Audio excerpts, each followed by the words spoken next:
नमस्कार दर्शक बंधु आज क्लास को आपण मानक स्वागत। आर क्लास रे आंभे माने ओडिया पीजीटी 2023 मसीह रे होइथिबा एग्जाम रो प्रश्न पत्र रु 50 टी प्रश्न आलोचना करथिले। आज क्लास रे आंभे माने बाकी तक प्रश्न आलोचना करिबा। एबे चला देखिबा कोन सब प्रश्न रहिछि एवं एहार उत्तर गुड़िक कौन हेबा। 51 नंबर प्रश्न हेउछि महाविष्णु रूपे कल्पित जगन्नाथंकटारे श्रीकृष्णଙ୍କ पिंड आरोपित करी सारला दास तांकु बुद्ध रूपी करिवार उद्यम महाभारतर केउ पर्वरे करिछन्ते। महाविष्णु रूपे कल्पित जगन्नाथंकठारे श्रीकृष्णଙ୍କ पिंड आरोपित करी सारला दास तांकु बुद्ध रूपी करिवार उद्यम महाभारतर केउ पर्वरे करिछन्ते। ऑप्शन रही ए सभा पर्व, बी वन पर्व, सी महाप्रस्थानिक पर्व, डी मुसली पर्व। यार सठिक उत्तर होउछि ऑप्शन डी मुसली पर्व। महाविष्णु रूपे कल्पित जगन्नाथंकठारे श्रीकृष्णଙ୍କ पिंड आरोपित करी सारला दास तांकु बुद्ध रूपी करिवार उद्यम महाभारतर मुसली पर्वरे करिछन्ते। परवर्ती प्रश्न देख कौन रही।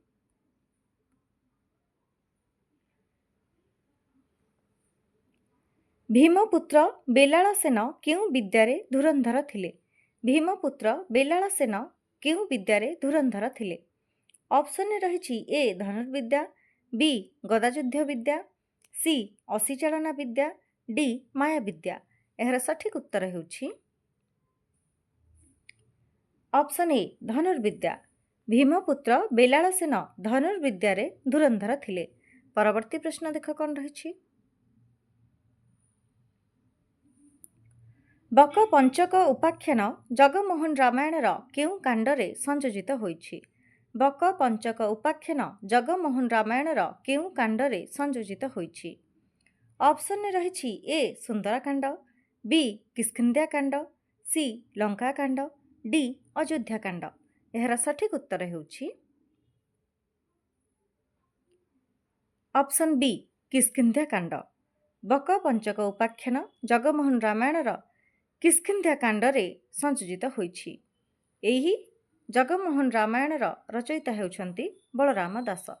परवर्ती प्रश्न देख कौन रही।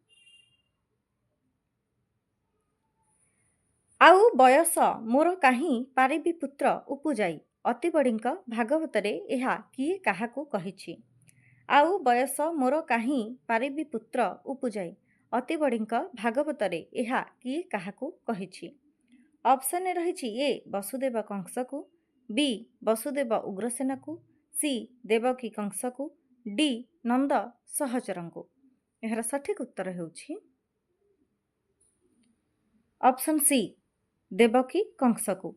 आउ बयस मोर काहीं पारिबी पुत्र उपुजाई अति बड़ींक भागवतरे एहा देवकी कंस को कहिछि। परवर्ती प्रश्न देख कौन रही। शिव पार्वतींक कथोपकथन छଳରେ जगन्नाथ दास केउ काव्य रचना करथिले। शिव पार्वतींक कथोपकथन छଳରେ जगन्नाथ दास केउ काव्य रचना करथिले। ऑप्शन रही ए शैवागम भागवत, बी अर्थकोइली, सी गुप्त भागवत, डी तुलाभिणा। यार सठिक उत्तर हेउछि ऑप्शन डी तुलाभिणा। शिव पार्वतींक कथोपकथन छଳରେ जगन्नाथ दास तुलाभिणा काव्य रचना करथिले। परवर्ती प्रश्न देख कौन रही। अच्युतानंदंकर केउ ग्रंथरे वैष्णव धर्मर गति प्रकृति संपर्क रे आलोचना करा जायछि। अच्युतानंदंकर केउ ग्रंथरे वैष्णव धर्मर गति प्रकृति संपर्क रे आलोचना करा जायछि। ऑप्शन रही ए शून्य संहिता, बी बारमासी गीत, सी 46 पटल, डी अणाकार संहिता। यार सठिक उत्तर हेउछि ऑप्शन ए शून्य संहिता। अच्युतानंदंकर शून्य संहिता ग्रंथरे वैष्णव धर्मर गति प्रकृति संपर्क रे आलोचना करा जायछि।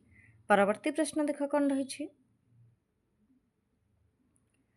कलसा चौतीसारे संयोजित पद संख्या केते। कलसा चौतीसारे संयोजित पद संख्या केते। ऑप्शन रही ए 22, बी 30, सी 34, डी 36। ଏହାର ସଠିକ୍ ଉତ୍ତର ହେଉଛି ଅପସନ୍ ସି 34। କଳସା ଚଉତିଶାରେ ସଂଯୋଜିତ ପଦ ସଂଖ୍ୟା 34। ଏହି କଳସା ଚଉତିଶାକୁ ବତ୍ସ୍ୟ ଦାସ ରଚନା କରିଛନ୍ତି। ପରବର୍ତ୍ତୀ ପ୍ରଶ୍ନ ଦେଖ କ'ଣ ରହିଛି। ରୁଦ୍ର ସୁଧାନିଧିରେ ଅଭିନବ ଚୈତନ୍ୟ କେତେ ବର୍ଣ୍ଣରେ ଶିବଙ୍କୁ ସ୍ତୁତି କରିଥିଲା? ରୁଦ୍ର ସୁଧାନିଧିରେ ଅଭିନବ ଚୈତନ୍ୟ କେତେ ବର୍ଣ୍ଣରେ ଶିବଙ୍କୁ ସ୍ତୁତି କରିଥିଲା? ଅପସନ୍ରେ ରହିଛି ଏ 25 ବର୍ଣ୍ଣ, ବି 26 ବର୍ଣ୍ଣ, ସି 49 ବର୍ଣ୍ଣ, ଡି 50 ବର୍ଣ୍ଣ। ଏହାର ସଠିକ୍ ଉତ୍ତର ହେଉଛି ଅପସନ୍ ଡି 50 ବର୍ଣ୍ଣ। ରୁଦ୍ର ସୁଧାନିଧିରେ ଅଭିନବ ଚୈତନ୍ୟ 50 ବର୍ଣ୍ଣରେ ଶିବଙ୍କୁ ସ୍ତୁତି କରିଥିଲା। ପରବର୍ତ୍ତୀ ପ୍ରଶ୍ନ ଦେଖ କ'ଣ ରହିଛି।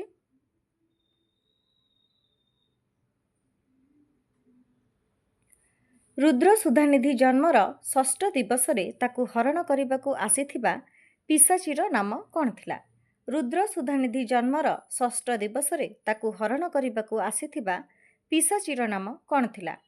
ଅପସନ୍ରେ ରହିଛି ଏ ବିଶୁଚିକା, ବି ଆକର୍ଷିକା, ସି ସୂତକହରିଣୀ, ଡି ତପ୍ତହାଟକ। ଏହାର ସଠିକ୍ ଉତ୍ତର ହେଉଛି ଅପସନ୍ ସି ସୂତକହରିଣୀ। ରୁଦ୍ର ସୁଧାନିଧି ଜନ୍ମର ଷଷ୍ଠ ଦିବସରେ ତାକୁ ହରଣ କରିବାକୁ ଆସିଥିବା ପିଶାଚୀର ନାମ ଥିଲା ସୂତକହରିଣୀ। ପରବର୍ତ୍ତୀ ପ୍ରଶ୍ନ ଦେଖ କ'ଣ ରହିଛି।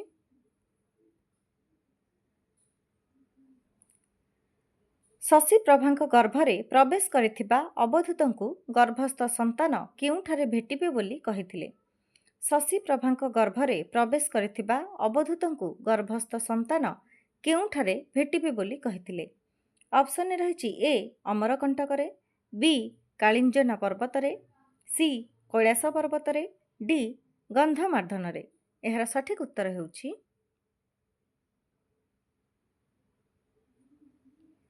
ଅପସନ୍ ବି କାଳିଞ୍ଜନ ପର୍ବତରେ। ଶଶୀପ୍ରଭାଙ୍କ ଗର୍ଭରେ ପ୍ରବେଶ କରିଥିବା ଅବଧୂତଙ୍କୁ ଗର୍ଭସ୍ଥ ସନ୍ତାନ କାଳିଞ୍ଜନ ପର୍ବତରେ ଭେଟିବେ ବୋଲି କହିଥିଲେ। ପରବର୍ତ୍ତୀ ପ୍ରଶ୍ନ ଦେଖ କ'ଣ ରହିଛି। କେଉଁ କୃତିର ଆଧ୍ୟାତ୍ମିକ ବ୍ୟାଖ୍ୟା ଅର୍ଥକୋଇଲିରେ ପଦ୍ୟାକାରରେ ପ୍ରସ୍ତୁତ ହୋଇଛି?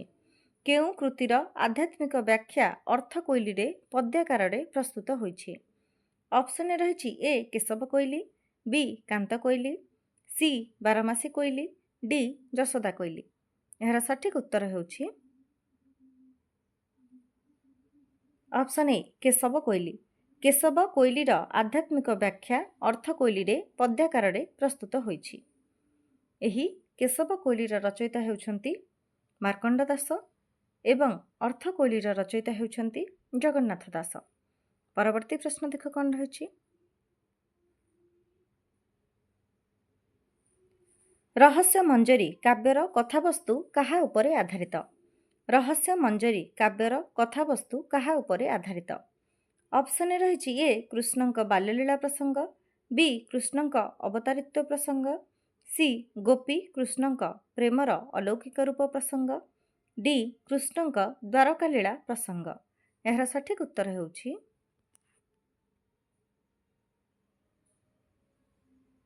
ଅପସନ୍ ସି ଗୋପୀ କୃଷ୍ଣଙ୍କ ପ୍ରେମର ଅଲୌକିକ ରୂପ ପ୍ରସଙ୍ଗ। ରହସ୍ୟ ମଞ୍ଜରୀ କାବ୍ୟର କଥାବସ୍ତୁ ଗୋପୀ କୃଷ୍ଣଙ୍କ ପ୍ରେମର ଅଲୌକିକ ରୂପ ପ୍ରସଙ୍ଗ ଉପରେ ଆଧାରିତ। ଏହି ରହସ୍ୟ ମଞ୍ଜରୀ କାବ୍ୟକୁ ଦେବଦୁର୍ଲ୍ଲଭ ଦାସ ରଚନା କରିଛନ୍ତି। ପରବର୍ତ୍ତୀ ପ୍ରଶ୍ନ ଦେଖ କ'ଣ ରହିଛି। କେଉଁ ଗ୍ରନ୍ଥରେ ଦୀନକୃଷ୍ଣ ନିଜ ରଚନାବଳୀ ସମ୍ପର୍କରେ ସୂଚନା ଦେଇଛନ୍ତି? କେଉଁ ଗ୍ରନ୍ଥରେ ଦୀନକୃଷ୍ଣ ନିଜ ରଚନାବଳୀ ସମ୍ପର୍କରେ ସୂଚନା ଦେଇଛନ୍ତି?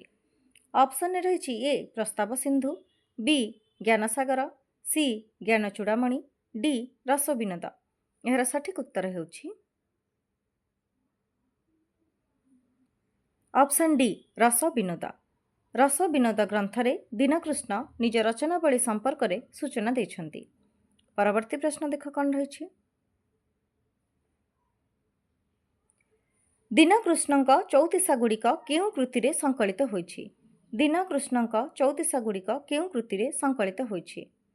ଅପସନ୍ରେ ରହିଛି ଏ ଚଉତିଶା ମଧୁଚକ୍ର, ବି ଚଉତିଶା ଋତୁଚକ୍ର, ସି ଚଉତିଶା ସଂଗ୍ରହ, ଡି ଚଉଦିଶା ସଞ୍ଚୟନ। ଏହାର ସଠିକ୍ ଉତ୍ତର ହେଉଛି ଅପସନ୍ ଏ ଚଉଦିଶା ମଧୁଚକ୍ର। ଦୀନକୃଷ୍ଣଙ୍କ ଚଉଦିଶା ଗୁଡ଼ିକ ଚଉଦିଶା ମଧୁଚକ୍ରରେ ସଂକଳିତ ହୋଇଛି। ପରବର୍ତ୍ତୀ ପ୍ରଶ୍ନ ଦେଖ କ'ଣ ରହିଛି।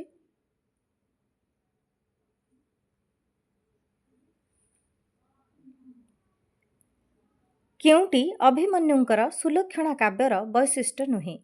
କେଉଁଟି ଅଭିମନ୍ୟୁଙ୍କର ସୁଲକ୍ଷଣା କାବ୍ୟର ବୈଶିଷ୍ଟ୍ୟ ନୁହେଁ?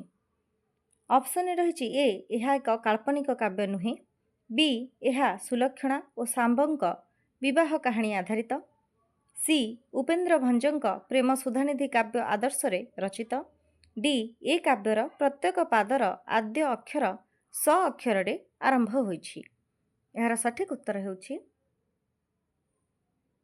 ଅପସନ୍ ସି ଉପେନ୍ଦ୍ର ଭଞ୍ଜଙ୍କ ପ୍ରେମ ସୁଧାନିଧି କାବ୍ୟ ଆଦର୍ଶରେ ରଚିତ।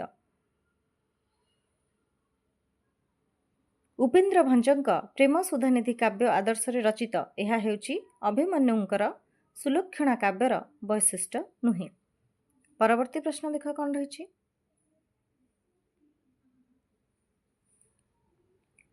ବିଦଗ୍ଧ ଚିନ୍ତାମଣି କାବ୍ୟରେ ବର୍ଣ୍ଣିତ ଔଷଧି ଶାସନ କିଏ? ବିଦଗ୍ଧ ଚିନ୍ତାମଣି କାବ୍ୟରେ ବର୍ଣ୍ଣିତ ଔଷଧି ଶାସନ କିଏ?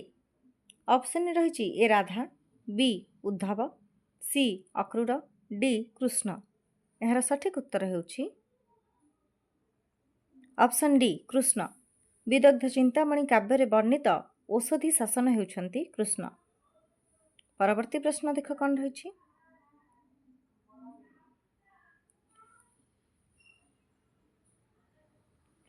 ଉପେନ୍ଦ୍ର ଭଞ୍ଜ ରଚିତ କେଉଁ କାବ୍ୟଟି ରାମକଥା ଆଧାରିତ ନୁହେଁ? ଉପେନ୍ଦ୍ର ଭଞ୍ଜ ରଚିତ କେଉଁ କାବ୍ୟଟି ରାମକଥା ଆଧାରିତ ନୁହେଁ? ଅପସନ୍ ରହିଛି ଏ ଷୋଳପରୀ, ବି ଛାନ୍ଦଭୂଷଣ, ସି ବୈଦେହୀଶ ବିଳାସ, ଡି ଅବନାରସ ତରଙ୍ଗ। ଏହାର ସଠିକ୍ ଉତ୍ତର ହେଉଛି ଅପସନ୍ ବି ଛାନ୍ଦଭୂଷଣ। ଉପେନ୍ଦ୍ର ଭଞ୍ଜ ରଚିତ ଛାନ୍ଦଭୂଷଣ କାବ୍ୟଟି ରାମକଥା ଆଧାରିତ ନୁହେଁ। ପରବର୍ତ୍ତୀ ପ୍ରଶ୍ନ ଦେଖ କ'ଣ ରହିଛି। କେଉଁ କାବ୍ୟରେ ଉପେନ୍ଦ୍ର ଭଞ୍ଜ ନିଜର କାବ୍ୟକୃତି ସମ୍ପର୍କରେ ସୂଚନା ପ୍ରଦାନ କରିଛନ୍ତି? କେଉଁ କାବ୍ୟରେ ଉପେନ୍ଦ୍ର ଭଞ୍ଜ ନିଜର କାବ୍ୟକୃତି ସମ୍ପର୍କରେ ସୂଚନା ପ୍ରଦାନ କରିଛନ୍ତି? ଅପସନ୍ ରହିଛି ଏ ଗୀତାଭିଧାନ, ବି ରସପଞ୍ଚକ, ସି ଚିତ୍ରକାବ୍ୟ ବନ୍ଧୋଦୟ, ଡି ଷଡ଼ଋତୁ। ଏହାର ସଠିକ୍ ଉତ୍ତର ହେଉଛି ଅପସନ୍ ସି ଚିତ୍ରକାବ୍ୟ ବନ୍ଧୋଦୟ। ଚିତ୍ରକାବ୍ୟ ବନ୍ଧୋଦୟ କାବ୍ୟରେ ଉପେନ୍ଦ୍ର ଭଞ୍ଜ ନିଜର କାବ୍ୟକୃତି ସମ୍ପର୍କରେ ସୂଚନା ପ୍ରଦାନ କରିଛନ୍ତି। ପରବର୍ତ୍ତୀ ପ୍ରଶ୍ନ ଦେଖ କ'ଣ ରହିଛି। କିଏ ବଳଦେବ ରଥଙ୍କୁ କବି ସୂର୍ଯ୍ୟ ରାୟଗୁରୁ ଉପାଧି ଦେଇଥିଲେ? କିଏ ବଳଦେବ ରଥଙ୍କୁ କବି ସୂର୍ଯ୍ୟ ରାୟଗୁରୁ ଉପାଧି ଦେଇଥିଲେ? ଅପସନ୍ ରହିଛି ଏ ଜଳନ୍ତରର ରାଜା, ବି ଖୋରଧା ରାଜା, ସି ଆଠଗଡ଼ ରାଜା, ଡି ପାରିକୁଦ ରାଜା। ଏହାର ସଠିକ୍ ଉତ୍ତର ହେଉଛି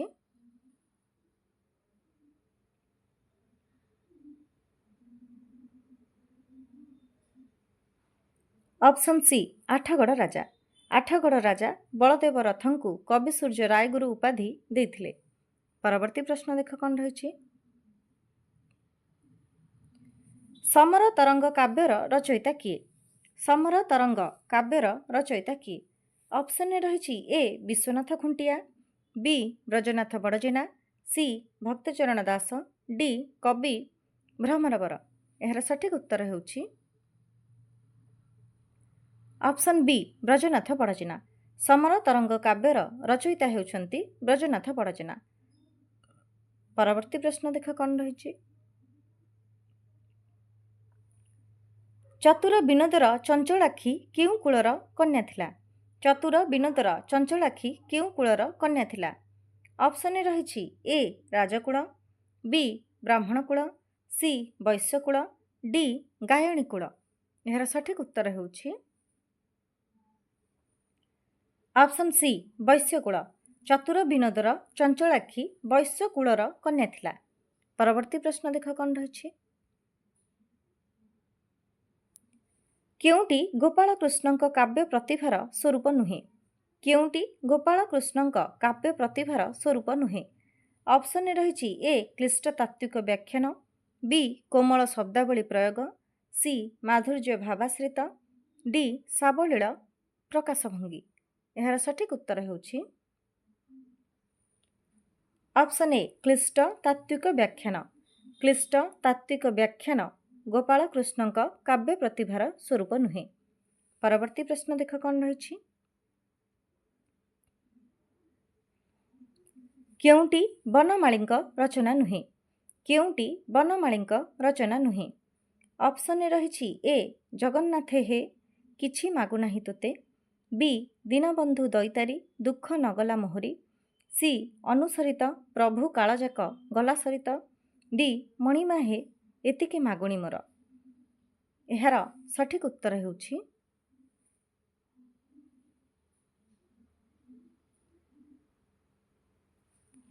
ଅପସନ୍ ଏ ଏବଂ ଅପସନ୍ ସି। ଅପସନ୍ ଏ ଜଗନ୍ନାଥେ ହେ କିଛି ମାଗୁନାହିଁ ତୋତେ ଏବଂ ଅପସନ୍ ସି ଅନୁସରିତ ପ୍ରଭୁ କାଳଯାକ ଗଲା ସରିତ। ଏହି ଦୁଇଟି ବନମାଳୀଙ୍କ ରଚନା ନୁହେଁ। ପରବର୍ତ୍ତୀ ପ୍ରଶ୍ନ ଦେଖ କ'ଣ ରହିଛି। ଶ୍ୟାମକୁ ଜୁହାର ତାର ପ୍ରେମକୁ ଜୁହାର ମା, ସେ କରୁଗୋ ସେ ପିରତି ଯା ଦେହ ଲୁହାର ମା। ଏହା କାହାର ରଚନା? ଶ୍ୟାମକୁ ଜୁହାର ତାର ପ୍ରେମକୁ ଜୁହାର ମା, ସେ କରୁଗୋ ସେ ପିରତି ଯା ଦେହ ଲୁହାର ମା। ଏହା କାହାର ରଚନା? ଅପସନ୍ରେ ରହିଛି ଏ ବନମାଳୀ, ବି ବଳଦେବ, ସି ଗୌରଚରଣ, ଡି ଗୋପାଳକୃଷ୍ଣ। ଏହାର ସଠିକ୍ ଉତ୍ତର ହେଉଛି ଅପସନ୍ ଡି ଗୋପାଳକୃଷ୍ଣ। ଶ୍ୟାମକୁ ଜୁହାର ତାର ପ୍ରେମକୁ ଜୁହାର ମା, ସେ କରୁଗୋ ସେ ପିରତି ଯା ଦେହ ଲୁହାର ମା। ଏହା ଗୋପାଳକୃଷ୍ଣଙ୍କ ରଚନା। ପରବର୍ତ୍ତୀ ପ୍ରଶ୍ନ ଦେଖ କ'ଣ ରହିଛି।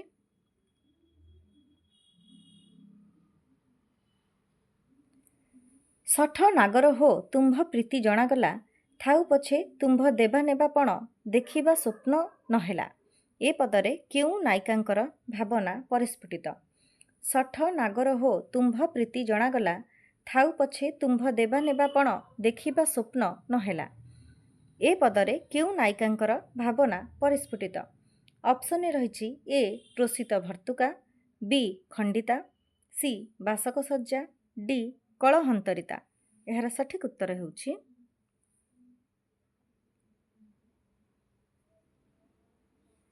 Option B ଖଣ୍ଡିତା।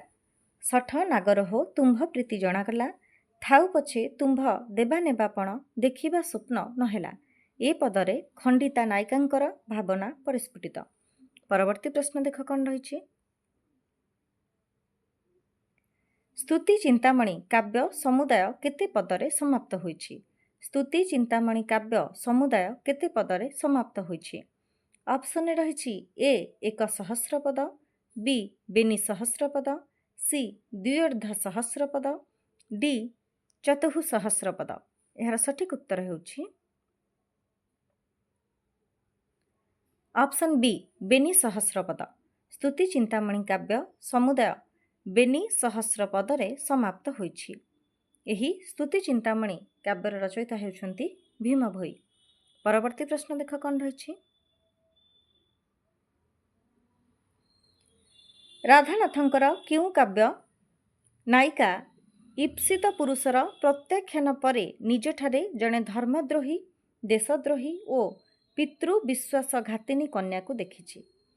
ରାଧାନାଥଙ୍କର କେଉଁ କାବ୍ୟ ନାୟିକା ଇପ୍ସିତ ପୁରୁଷର ପ୍ରତ୍ୟାଖ୍ୟାନ ପରେ ନିଜଠାରେ ଜଣେ ଧର୍ମଦ୍ରୋହୀ, ଦେଶଦ୍ରୋହୀ ଓ ପିତୃବିଶ୍ୱାସଘାତିନୀ କନ୍ୟାକୁ ଦେଖିଛି? ଅପସନ୍ରେ ରହିଛି ଏ ଉଷା, ବି ଚନ୍ଦ୍ରଭାଗା, ସି ନନ୍ଦିକା, ଡି କୌଶଲ୍ୟା। ଏହାର ସଠିକ୍ ଉତ୍ତର ହେଉଛି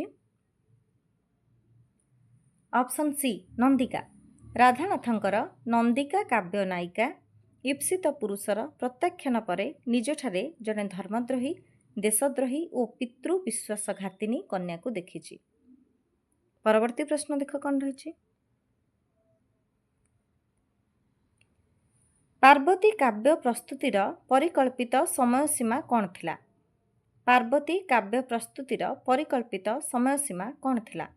ଅପସନ୍ରେ ରହିଛି ଏ ଦଶମୀରୁ ଦୋଳ ପୂର୍ଣ୍ଣିମା, ବି ଏକାଦଶୀରୁ ଦୋଳ ପୂର୍ଣ୍ଣିମା, ସି ଦ୍ୱାଦଶୀରୁ ଦୋଳ ପୂର୍ଣ୍ଣିମା, ଡି ତ୍ରୟୋଦଶୀରୁ ଦୋଳ ପୂର୍ଣ୍ଣିମା। ଏହାର ସଠିକ୍ ଉତ୍ତର ହେଉଛି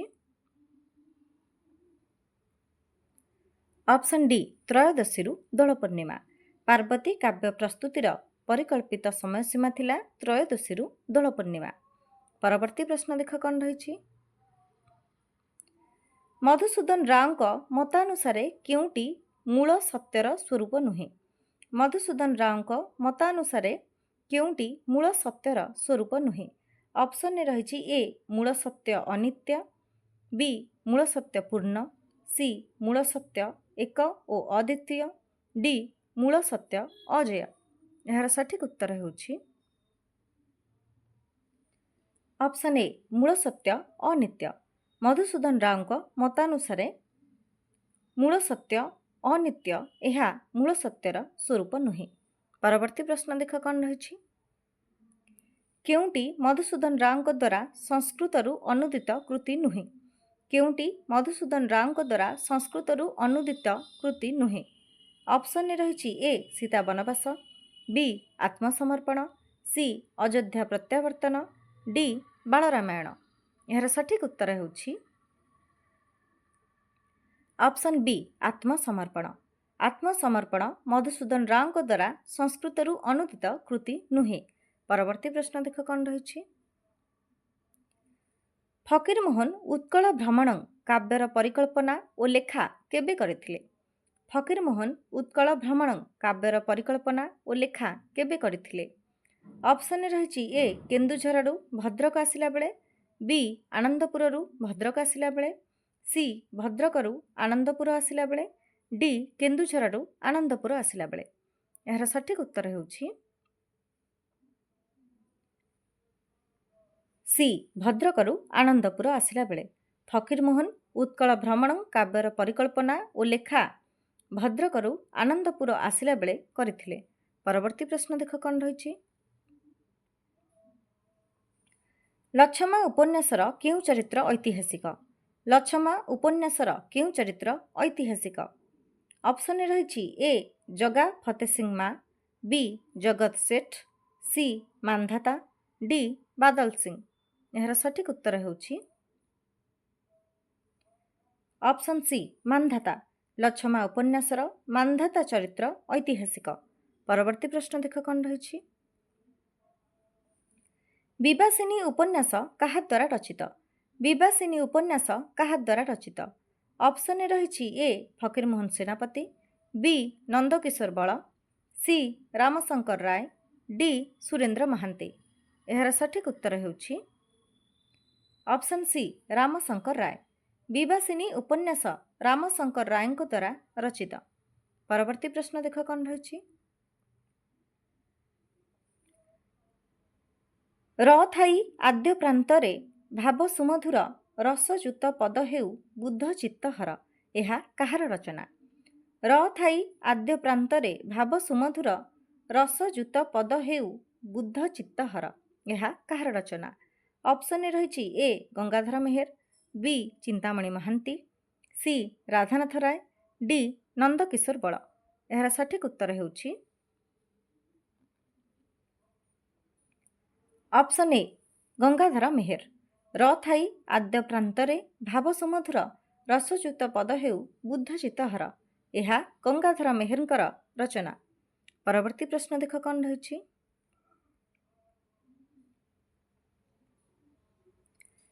गंगाधरଙ୍କର ଇନ୍ଦୁମତୀରେ କେଉଁ ସଂସ୍କୃତ ଗ୍ରନ୍ଥରୁ ପ୍ରଚୁର ଆହରଣ ଦେଖିବାକୁ ମିଳେ। ଗଙ୍ଗାଧରଙ୍କର ଇନ୍ଦୁମତୀରେ କେଉଁ ସଂସ୍କୃତ ଗ୍ରନ୍ଥରୁ ପ୍ରଚୁର ଆହରଣ ଦେଖିବାକୁ ମିଳେ। ऑप्शन रही ए रामायण, बी महाभारत, सी अभिज्ञान शाकुंतलम, डी रघुवंशम। यार सठिक उत्तर होछि ऑप्शन डी रघुवंशम। गंगाधरଙ୍କର ଇନ୍ଦୁମତୀରେ रघुवंशम संस्कृत ग्रंथରୁ प्रचुर आहरण देखिबाकू मिले। परवर्ती प्रश्न देख कौन रही।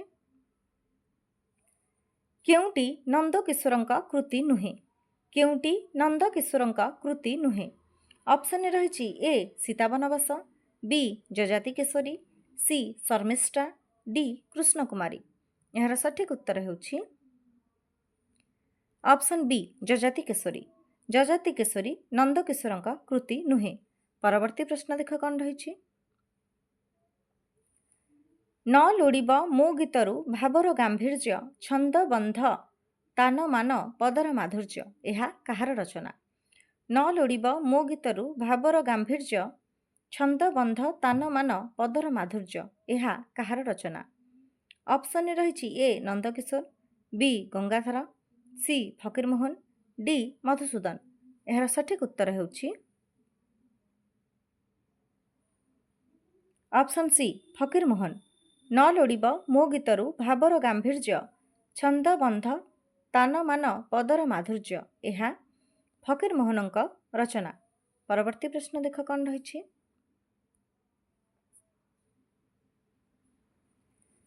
ନୀଳକଣ୍ଠଙ୍କର କେଉଁ ପ୍ରବନ୍ଧରେ ତାଙ୍କର ଉଚ୍ଚକୋଟୀର ସାଟାୟାର ବା ବ୍ୟଙ୍ଗ ପ୍ରବନ୍ଧକୁ ଅଧିକ ରସସିକ୍ତ କରାଯାଇଛି? ନୀଳକଣ୍ଠଙ୍କର କେଉଁ ପ୍ରବନ୍ଧରେ ତାଙ୍କର ଉଚ୍ଚକୋଟୀର ସାଟାୟାର ବା ବ୍ୟଙ୍ଗ ପ୍ରବନ୍ଧକୁ ଅଧିକ ରସସିକ୍ତ କରାଯାଇଛି? ଅପସନରେ ରହିଛି ଏ ଆର୍ଯ୍ୟଜୀବନ, ବି ନୀତି ଓ ପ୍ରକୃତି, ସି ଜାତୀୟତାର ଭିତ୍ତିଭୂମି, ଡି ଆମ୍ଭର ଥିଲା ଓ କାରଣ ଥାଇପାରେ। ଏହାର ସଠିକ୍ ଉତ୍ତର ହେଉଛି ଅପସନ୍ ଡି ଆମ୍ଭର ଥିଲା ଓ କାରଣ ଥାଇପାରେ। ନୀଳକଣ୍ଠଙ୍କର ଆମ୍ଭର ଥିଲା ଓ କାରଣ ଥାଇପାରେ ପ୍ରବନ୍ଧରେ ତାଙ୍କର ଉଚ୍ଚକୋଟୀର ସାଟାୟାର ବା ବ୍ୟଙ୍ଗ ପ୍ରବନ୍ଧକୁ ଅଧିକ ରସସିକ୍ତ କରାଯାଇଛି। ପରବର୍ତ୍ତୀ ପ୍ରଶ୍ନ ଦେଖ କ'ଣ ରହିଛି। ମହାସ୍ରୋତ, ସ୍ତ୍ରୀ ଶିକ୍ଷା, ସ୍ୱାଧୀନତା ଆଦି ପ୍ରବନ୍ଧର ପ୍ରାବନ୍ଧିକ କିଏ? ମହାସ୍ରୋତ, ସ୍ତ୍ରୀ ଶିକ୍ଷା, ସ୍ୱାଧୀନତା ଆଦି ପ୍ରବନ୍ଧର ପ୍ରାବନ୍ଧିକ କିଏ? ଅପସନରେ ରହିଛି ଏ ବିଶ୍ୱନାଥ କର, ବି ଶଶିଭୂଷଣ ରାୟ, ସି ବିପିନ ବିହାରୀ ରାୟ, ଡି ଗୋପାଳଚନ୍ଦ୍ର ପ୍ରହରାଜ। ଏହାର ସଠିକ୍ ଉତ୍ତର ହେଉଛି ଅପସନ୍ ଏ ବିଶ୍ୱନାଥ କର। ମହାସ୍ରୋତ, ସ୍ତ୍ରୀ ଶିକ୍ଷା, ସ୍ୱାଧୀନତା ଆଦି ପ୍ରବନ୍ଧର ପ୍ରାବନ୍ଧିକ ହେଉଛନ୍ତି ବିଶ୍ୱନାଥ କର। ପରବର୍ତ୍ତୀ ପ୍ରଶ୍ନ ଦେଖ କ'ଣ ରହିଛି। କାଳିନ୍ଦୀ ଚରଣ ପାଣିଗ୍ରାହୀଙ୍କ ଆତ୍ମଜୀବନୀର ନାମ କ'ଣ? କାଳିନ୍ଦୀ ଚରଣ ପାଣିଗ୍ରାହୀଙ୍କ ଆତ୍ମଜୀବନୀର ନାମ କ'ଣ? ଅପସନରେ ରହିଛି ଏ ଜୀବନପଥେ,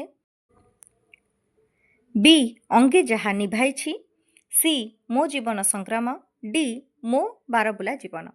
ଏହାର ସଠିକ୍ ଉତ୍ତର ହେଉଛି ଅପସନ୍ ବି ଅଙ୍ଗେ ଯାହା ଲିଭାଇଛି। ଅଙ୍ଗେ ଯାହା ଲିଭାଇଛି ଏହା କାଳିନ୍ଦୀ ଚରଣ ପାଣିଗ୍ରାହୀଙ୍କ ଆତ୍ମଜୀବନୀର ନାମ।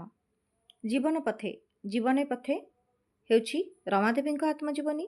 ମୋ ଜୀବନ ସଂଗ୍ରାମ, ମୋ ଜୀବନ ସଂଗ୍ରାମ ହେଉଛି ସତ୍ୟନାରାୟଣ ରାଜଗୁରୁଙ୍କ ଆତ୍ମଜୀବନୀ। ମୋ ବାରବୁଲା ଜୀବନ, ମୋ ବାରବୁଲା ଜୀବନ ହେଉଛି ଲକ୍ଷ୍ମୀନାରାୟଣ ସାହୁଙ୍କର ଆତ୍ମଜୀବନୀ। ପରବର୍ତ୍ତୀ ପ୍ରଶ୍ନ ଦେଖ କ'ଣ ରହିଛି।